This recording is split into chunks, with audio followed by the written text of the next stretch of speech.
Ces sanctuaires du savoir vous offrent l'opportunité de mieux vous vendre, vulgariser vos activités et initiatives importantes, mais aussi innovantes, vos travaux de recherche et leurs résultats, vos structures, ainsi que d'autres merveilles intellectuelles. Beto Kukasai, Lubasanga Dukol, après, Libananga, Ndonga Mouen.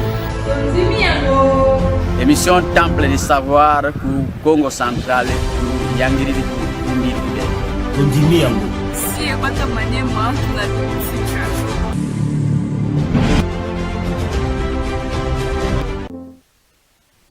Voilà, mesdames et messieurs, Temple du Savoir, votre émission de tous les jours se pointe déjà avec un grand plaisir de vous savoir nombreux devant vos postes téléviseurs en train de nous suivre à travers le monde sur Centrale Télévision et via nos différentes plateformes numériques. Alors nous sommes très heureux de vous savoir aussi en bonne forme. Cet après-midi, nous avions le plaisir de vous confirmer la présence de notre invité de séjour et avec lui, nous allons parler de la rame au-delà de l'hôpital Perspective One Health issu du secteur animal. Alors bien avant cela, nous avons le plaisir de vous parler encore une fois sur ce qu'a été le jeudi 20 août 2026 au Palais du Peuple. C'était bien évidemment la célébration du 10e anniversaire du CHESD, c'était au Palais du Peuple en présence du président de la République Félix Tshisekedi. Alors cette cérémonie a connu également la présence d'autres chefs de l'État africain. Nous étions au Palais du Peuple où cette célébration du 10e anniversaire a coïncidé également avec la collation des grades clôture de l'année académique 2025-2026. C'était organisé par les collèges de hautes études de stratégie et des défenses CHESD le 20 août 2026. Et au cours de cette cérémonie, il y a Maître Jean-Baptiste Biambamba Mbombo, président de la fondation Biambamba Mwelamani, qui a été également sacré comme auditeur à la 9e édition avec la mention grande distinction sous les vigilants du président de la République Félix Tshisekedi, qui s'est émerveillé de ces sacres, de ces couronnements de Maître Jean-Baptiste Biambamba Mbombo, qui a reçu son brevet de main du représentant du président de la République centrafricaine. Et nous étions au Palais du Peuple. Alors, comme je l'ai signalé, notre invité est déjà sur ces plateaux. Mais avant de les présenter, comme je l'ai dit, nous allons tourner d'abord vers l'Université pédagogique nationale où les inscriptions pour l'année académique 2026-2027 sont déjà en cours et particulièrement au sein du département de physique et sciences appliquées où on invite déjà les nouveaux candidats pour pouvoir prendre leur inscription au sein de ces départements qui assurent une formation vraiment de qualité. Alors pour le simple détail, nous allons d'abord vous proposer cet élément qui vous plonge dans le vif du sujet concernant les inscriptions qui ont déjà débuté à l'Université pédagogique nationale et particulièrement au département de physique et sciences appliquées. Nous allons revenir pour accueillir notre invité du jour. Vous rêvez de devenir ingénieur, chercheur ou expert des technologies de demain? L'Université pédagogique nationale vous ouvre ses portes pour l'année académique 2026-2027. À l'heure où le monde est transformé par l'intelligence artificielle, la transition énergétique, la révolution numérique, les télécommunications de nouvelle génération, la cybersécurité, l'exploration minière, les changements climatiques, les technologies spatiales, les compétences scientifiques de haut niveau sont devenues les plus recherchées sur le marché de l'emploi. Le département de physique et sciences appliquées de l'UPN répond à ces défis en proposant une formation moderne, rigoureuse et professionnalisante. Chers lauréats à l'examen d'État, choisissez une formation d'excellence en géophysique, télédétection, physique de l'environnement, hydrologie, physique théorique, didactique de la physique, génie informatique, génie des télécommunications, génie électronique, génie de l'environnement, génie mécanique et génie électrique. Autant de spécialités qui ouvrent les portes des secteurs stratégiques, notamment mines, pétrole et gaz, intelligence artificielle, cybersécurité, télécommunications, énergie, environnement, robotique, recherche scientifique, enseignement supérieur et industrie. Sous la direction du professeur Roger Mbouyamba Tchounza, les départements forment une nouvelle génération de scientifiques et d'ingénieurs appelés à contribuer au développement de la République démocratique du Congo et au rayonnement sur la scène internationale. Les inscriptions sont en cours. Ne laissez pas passer cette opportunité de bâtir une carrière d'excellence. Contactez-nous dès maintenant au plus 243 898 137 723, soit au plus 243 998 914 362. Votre avenir commence ici. Temple du savoir.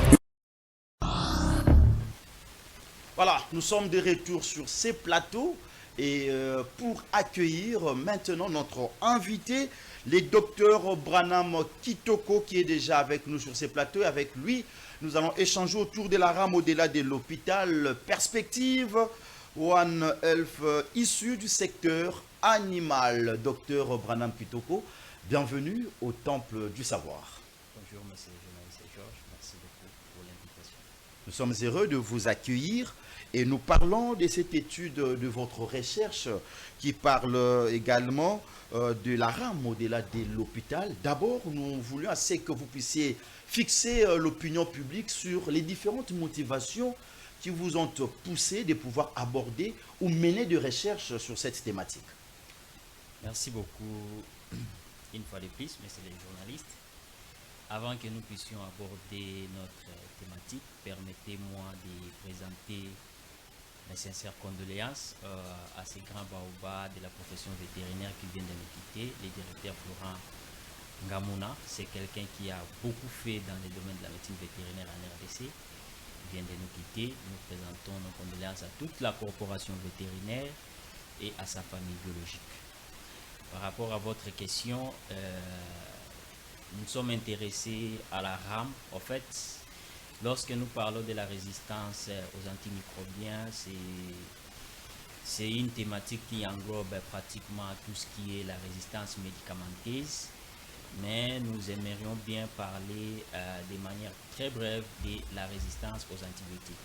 Parce que la rame dans son ensemble prend la résistance aux antibactériens, les antibiotiques, notamment la résistance aux antiviraux, la résistance aux antiparasitaires, aux antifongiques. Donc, dans notre thématique de recherche, nous nous focalisons beaucoup plus à la résistance aux antibiotiques. Alors, la résistance aux antibiotiques devient aujourd'hui un problème très sérieux, messieurs les journalistes, parce que vous savez que la crainte aujourd'hui, nous craignons toujours de mourir par la maladie. Voilà, nous sommes attaqués par, on peut prendre l'exemple, les palus, les VIH, SIDA et consorts. C'est ce qui nous fait craindre, nous allons mourir par un agent pathogène. Mais aujourd'hui, la résistance aux antimicrobiens nous inquiète également, parce que les médicaments qui sont censés combattre cet agent pathogène, mais aujourd'hui nous constatons que ces agents pathogènes résistent maintenant à ces médicaments. Donc il y a un sérieux problème. Ça ne sera plus la crainte de mourir par un agent pathogène, mais la crainte à ce que cet agent pathogène-là puisse résister à un médicament qui devait, n'est-ce pas, les neutraliser, les paralyser, et allez-y comprendre que... Mais comment ça peut être possible, cette résistance face aux médicaments? Il y a un danger déjà à ce niveau. Effectivement, c'est ce que nous allons beaucoup plus développer tout au long de notre invitation, et que je tiens à vous remercier très sincèrement parce que vous avez tenu à... C'est un message de sensibilisation. Exactement. Nous ne serons pas trop techniques pour permettre aussi à la population, à toutes les couches de la population, de comprendre même, les dangers, voilà, de comprendre le problème. De comprendre ces problèmes qui nous affectent réellement, qui sont déjà dans nos maisons. Voilà même la raison où nous l'avons intitulé la rame au-delà de l'hôpital. C'est ça, pourquoi au-delà de l'hôpital? Ça ne devrait pas se limiter à l'hôpital? Effectivement, aujourd'hui, la rame ne peut pas se limiter à l'hôpital parce que les problèmes ne se trouvent pas uniquement à l'hôpital. Comme nous l'avons dit, la résistance, aujourd'hui, c'est cette capacité-là que possède un micro-organisme de résister face, n'est-ce pas, à un médicament. Alors, aujourd'hui, la résistance ne se limite pas à l'hôpital parce que les humains, les animaux et l'environnement sont également concernés. Nous avons des micro-organismes chez les humains, des micro-organismes chez les animaux, et ces mêmes micro-organismes se retrouvent également au niveau de l'environnement et bien évidemment aussi dans la matrice, dans la chaîne alimentaire, voire même dans le domaine de l'agriculture. Voilà pourquoi nous disons que la rame ne se limite pas à l'hôpital, elle est déjà au sein de la communauté. Si nous devons agir, nous ne devons pas seulement agir au niveau de l'hôpital, nous devons descendre même au niveau de la communauté pour combattre la rame. Parce que combattre la rame n'est pas seulement l'affaire des professionnels de la santé, mais c'est l'affaire de tout le monde. C'est l'affaire de tout le monde. En parlant de la lutte contre la rame, vous faites allusion à l'approche One Health. Qu'est-ce que la population doit comprendre par cette approche? Oui, l'approche One Health, en français, c'est une santé. Aujourd'hui, combattre ou résoudre les problèmes de la santé ne se limite pas seulement aux humains, ne se limite pas seulement aux animaux. Cela concerne également les domaines de l'environnement, voire même de l'agriculture. Parce qu'aujourd'hui, nous avons des agents pathogènes qu'on appelle les zoonoses. Les zoonoses sont des micro-organismes ou encore des maladies qui se transmettent naturellement des humains aux animaux ou encore des animaux aux humains. Alors, pour combattre ces problèmes de santé, nous ne devons pas seulement regarder un seul secteur, nous devons fédérer les efforts. Alors, les One Health dit les secteurs de l'animal, les secteurs humains, les secteurs de l'environnement, voire même l'agriculture, dépendent les uns des autres. Nous avons aujourd'hui, je peux vous donner un exemple des maladies zoonotiques. Nous avons Ebola aujourd'hui, nous sommes à la 17e épidémie de la maladie à virus Ebola. Mais les recherches nous renseignent que, n'est-ce pas, Ebola est d'origine animale. Nous avons tant d'autres, nous avons les Mpox et consorts. Donc, les humains, les animaux partagent d'autres micro-organismes. Alors, nous pouvons voir chez les humains, nous pouvons voir les animaux, mais n'oublions pas les secteurs de l'environnement qui est aussi un réservoir. Nous avons des micro-organismes, n'est-ce pas, qui stagnent dans l'environnement, où même si nous combattons chez les humains, même si nous combattons chez les animaux, d'autant plus que nous n'avons pas mené des actions au niveau de l'environnement, les problèmes vont toujours persister. Voilà pourquoi, même dans la lutte contre la résistance aux antibiotiques ou aux antimicrobiens de manière générale, nous devons voir tous ces secteurs-là afin que nous puissions réussir à combattre la résistance antimicrobienne. Mais pour éviter à ce qu'il y ait un danger à la santé humaine, comment est-ce que la rame peut mettre en danger la santé humaine selon vous? Par quels moyens ou par quel genre de circonstances que l'homme est maintenant exposé face à la rame? Merci. Tout ce que nous faisons, que ce soit chez les humains, dans les secteurs de l'environnement, dans les secteurs animaux, nous voyons toujours l'impact sur la santé de l'homme. Ouais. Vous êtes d'accord avec moi? Prenons par exemple les animaux de rente ou les animaux d'élevage, nous les élevons pour la consommation. Nos animaux de compagnie qui sont nos amis, nous les élevons pour le plaisir, pour la sécurité, consorts. Mais cela affecte la santé de l'homme. Donc, un micro-organisme peut quitter chez l'animal, aller chez l'homme. Un micro-organisme, l'homme peut s'infecter, n'est-ce pas, au niveau de l'environnement. Voilà pourquoi nous devons craindre que nos actions chez les animaux, nos actions au niveau de l'environnement puissent, n'est-ce pas, affecter la santé de l'homme. Alors, parmi les conséquences de la résistance aux antimicrobiens aujourd'hui, nous avons l'utilisation des antibiotiques. Cette utilisation des antibiotiques, les antibiotiques sont... Chez les animaux ou chez l'être humain? Effectivement, chez les humains, l'utilisation des antibiotiques sont utilisés de ce que nous appelons de manière irrationnelle. Ok. C'est-à-dire l'utilisation des antibiotiques. Abusivement. Abusivement, merci beaucoup. Les antibiotiques sont utilisés abusivement, que ce soit chez les humains, ce qui entraîne la résistance aux antimicrobiens, que ce soit chez les animaux. Alors, ces micro-organismes-là, en quittant de l'animal vers l'homme, la contamination s'est faite pas seulement avec les micro-organismes simples, mais avec les micro-organismes qui possèdent ce que nous appelons les gènes de résistance. Donc, l'homme s'infecte en acquérant pas seulement les micro-organismes, mais l'homme reçoit également, n'est-ce pas, les gènes de résistance. Mais aussi, il y a l'environnement qui est les réservoirs parce que nous avons parfois des micro-organismes de type digestif que nous appelons les entérobactérales. L'animal peut déféquer dans l'environnement, c'est-à-dire laisse la matière fécale dans l'environnement. Oui. Nous avons parfois les enfants qui touchent ça et là, nous tous, nous avons joué par terre et consorts. Voilà. Et puis, nous allons porter nos mains dans la bouche sans se laver. S'il n'y a pas l'hygiène des mains, eh bien, nous nous contaminons. Dans ces contaminants, nous possédons également les gènes de résistance. C'est ce qui nous fait craindre maintenant. Voilà un peu les dangers qui représentent la rame à ces jours. Mais il y a quoi comme conséquence chez l'être humain? Chez l'être humain, les conséquences de la résistance aux antimicrobiens, chez l'être humain, nous avons, premièrement, ce sont les échecs de traitement. Donc, face à un micro-organisme qui résiste aux médicaments, le traitement va s'allonger. Je donne un exemple. Vous irez chez un médecin qui vous fait l'ordonnance et vous dit ces médicaments, vous allez les prendre pendant 7 jours. Et après les 7 jours, vous constatez que vous êtes toujours malade. Donc, s'il y a un problème des rames, vous comprenez que les traitements vont se rallonger. Vous pouvez aller au-delà, n'est-ce pas, du temps prescrit pour les médicaments. Sur les plans économiques aussi, cela a de l'impact.